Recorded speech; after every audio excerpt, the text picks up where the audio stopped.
Сәлеметсіздер ме? Бүгін мен сіздермен ақ нан және қара нанның адам ағзасына, денсаулығына тигізетін пайдасы мен зияны жайлы сөз етпекпін. Каналымызды қолдау мақсатында лайк басып, комментарий жазып, подписация батырмасын басуды ұмытпаңыз. Нан көп дау тудыратын өнім. Оны жеуге бола ма, жоқ па? Ал егер солай болса, қанша мөлшерде жеу керек деген сұрақтар туындайды. Жалпы нанның пайдасы көп жағдайда оның қандай ұннан пісірілгеніне байланысты болып келеді. Сонымен қатар дайындау әдісіне де байланысты. Бүгінгі күнде көптеген диетологтар ақ наннан бас тарту жайлы, ақ нанның адам денсаулығына зияндығы жайлы көптеген мәліметтерді таратуда. Екінші бір диетологтар нанды жеуге болады, дегенмен мөлшерін білу керектігін және ақ емес қара нан, глютенсіз нан, енді бірі ашытқысыз нанды жеуді ұсынып жатады. Алайда бұл ақпараттардың қайсысы шындыққа жанасады? Жалпы ақ нанның зияндығы жайлы ақпарат қайдан пайда болды? Осыған тоқталып өтсек. Нанның барлық түрлерінің ішіндегі ең жоғары калориялысы тазартылған бидай ұнынан жасалған ақ нан. Аз мөлшерде ол денеге зиянын тигізбейді. Бірақ көмірсулар алмасуы бұзылған адамдар ақ наннан бас тартуы керек. Өнім ақуызға бай, жоғары гликемиялық индекске ие және тұрақты тамақтану кезінде денеден кальцийді кетіреді. Мұндай нанды диетаға дененің реакциясын бақылай отырып, сақтықпен енгізу керек. Ақ нан неліктен зиянды делінеді? Сөрелерде кездесетін заманауи нанның көпшілігі жоғары сапалы ұннан жасалған. Сұрақтың жауабы нанды өндіру барысында жасырылады. Бидайдың дәні жоғары сұрыпты ұн шығару кезінде қабығынан және ұрығынан тазартылады. Дәл осыларда минералдардың, дәрумендер мен жасұнықтың көп мөлшері бар. Негізінде жоғары сұрыпты ұнда бос калориялардың көзі болып табылатын крахмал ғана қалады.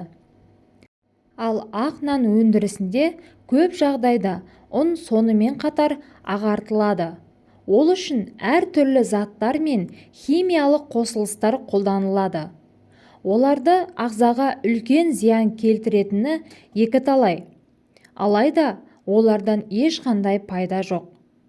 Жоғары сұрыпты ұннан дайындалған нанның құрамында іш жүзінде жасұнықтар жоқ. Ол ұн өндіру процесінде қажетсіз қоспа ретінде жойылады. Мұндай нанның 100 граммында жасұнықтың құрамы бар жоғы 0,2 граммнан аспайды. Ал бұл өте аз. Оны тұтынудың күнделікті мөлшері 20-30 грамм аралығында болады. Тағам рационындағы жасұнықтың жеткіліксіз мөлшері ас қорытудың бұзылуына, семіздік пен екінші типтегі қант диабетінің даму қаупіне әкеледі. Егер артық салмағыңыз болса және оның ұлғайғанын қаламасаңыз, нанға шектеу қойған жөн. Нан айтарлықтай құнарлы тағам. Бастысы, оны жұмсақ сұрыпты ұннан жасайды. Өз кезегінде ол жылдам глюкозаға айналады. Нанның гликемиялық индексі жоғары, сондықтан қандағы қант мөлшерінің артуына, артық салмақ қосуға және бауырда май жиналуына ықпал етеді. Демек, нан жеуге болмай ма? Әр нәрсенің белгілі бір мөлшері бар. Бір тілім нанның салдарынан калорияның тәуліктік нормадан аздап асуы айлар мен жылдардан кейін артық салмаққа алып келіп, екінші дәрежелі қант диабетіне шалдығу қатерін арттырады. Нан ең қауіпті тағам. Америка ғалымдары осындай мәлімдеме жасап, ас атасынан келетін ауруларды атап берді. Зерттеу қорытындысы бойынша нан тоқашты көп жеу әсіресе жүрек пен қан тамырларына үлкен зардап әкеледі. ақш ғалымдарының бұл пікірімен Қазақ тағамтану академиясы да келісіп отыр.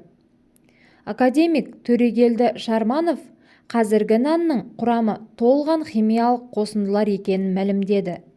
Себебі бұрындары нанды арнайы қолдан жасалған ашытқының көмегімен жасайтын болған.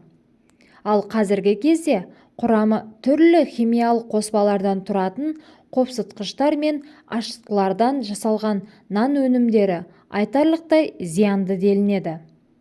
Ал қазіргі таңда біз ақ нанға қарағанда пайдалы деп ойлайтын қара нанымыз жайлы ғалымдар қандай пікір білдірген? Қара бидай нанында ақ нанға қарағанда көмірсулар аз.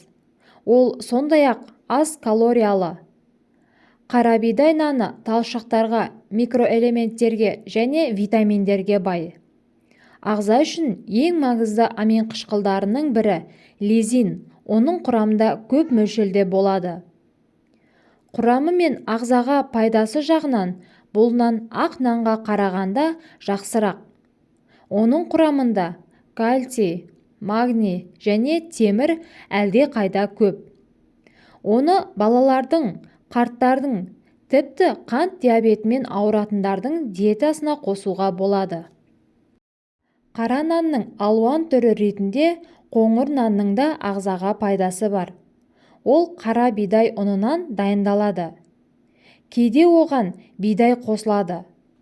Қара нанның биологиялық құндылығы ақ наннан жоғары болғанымен сіңімділігі төмен болып келеді. Қараңғы түс үшін қоңыр нанға бояғыштар қосылады.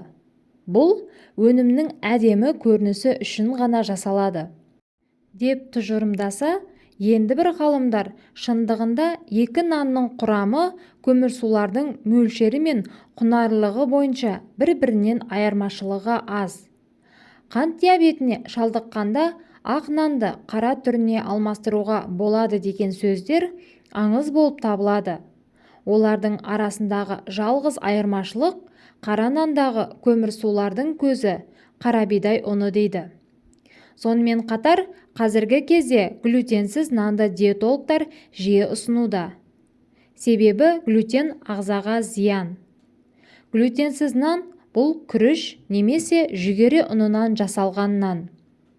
Жүгері ұнынан жасалған жұқа нан әлемдегі көптеген халықтардың асханасының ажырамас бір бөлшегі. Олар өте дәмді. Алайда медицина тұрғысынан қарағанда оның кәдімгі ақ немесе қара наннан айырмашылығы жоқ.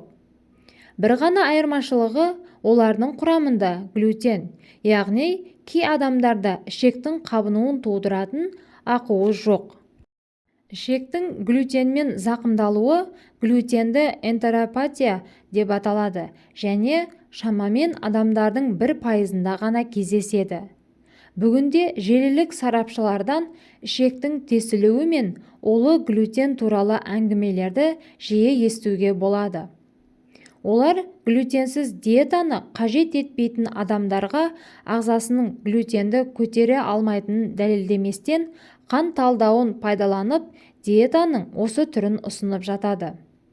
Ал шындығында целиакияны анықтау жолы мүлдем басқа. Егер сізден мұндай диагноз анықталмаса, нанның қандай ұннан жасалғанының айырмашылығы жоқ. Сонымен қатар халық арасында ашытқымен жасалған нан іште газдың пайда болуын тудырады деп ойлайды. Шындығында кез келген нан газ түзілуін тудыра алады. Ішектегі бактериялар нанның құрамындағы жеңіл көмірсулардан газ және сүт қышқылын жасайды. Алайда мұндай құбылыс барлық адамда бола бермейді. Тек аш ішекте бактериялардың көбеюі синдромы кезінде ғана кездеседі. Өз кезегінде ол қант диабеті, семіздік және құрамында көмірсулар көп тағамдарды шектен тыс мөлшерде жеумен қатар жүреді. Бұл процеске ашытқының қатысы жоқ. Сонымен қатар ол қамырды ашытқанымен пісіру кезінде жойылып кетеді. Ал ашытқысыз нандарда дәл сол ашытқы пайдаланылады, алайда ұйытқы түрінде. Дәл осылай шатастыратын бірнеше пікірлердің зерттеулердің пайда болуымен әрине нанның зияны көп сияқты болып көрінуі мүмкін. Алайда оның дұрыс пайдалануды қажет ететін аспаздық құрал сияқты екенін түсіну керек. Кез келген тағамды көп жеудің өз қатері бар.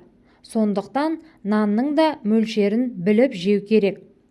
Сонымен қатар, көп аурудың ойдан келетінін ескерсек, барлық затқа күмәнданбай, адал асты Аллаға ниет етіп жесеңіз, сіздің ағзаңызға асыңыз сіңімді әрі зиянсыз болары хақ. Ас атасы саналатын нан кез келген үйдің дастарханына міндетті түрде қойылады. Егер оны көп жеудің зияны қандай екенін білсеңіз, қиындықтар болмайтыны анық. Сіздерге бүгінгі берген мәліметіміз пайдалы болған болса, кәдеңізге жарасын. Ауырып ем іздегенше ауырмайтын жол іздеңіздер.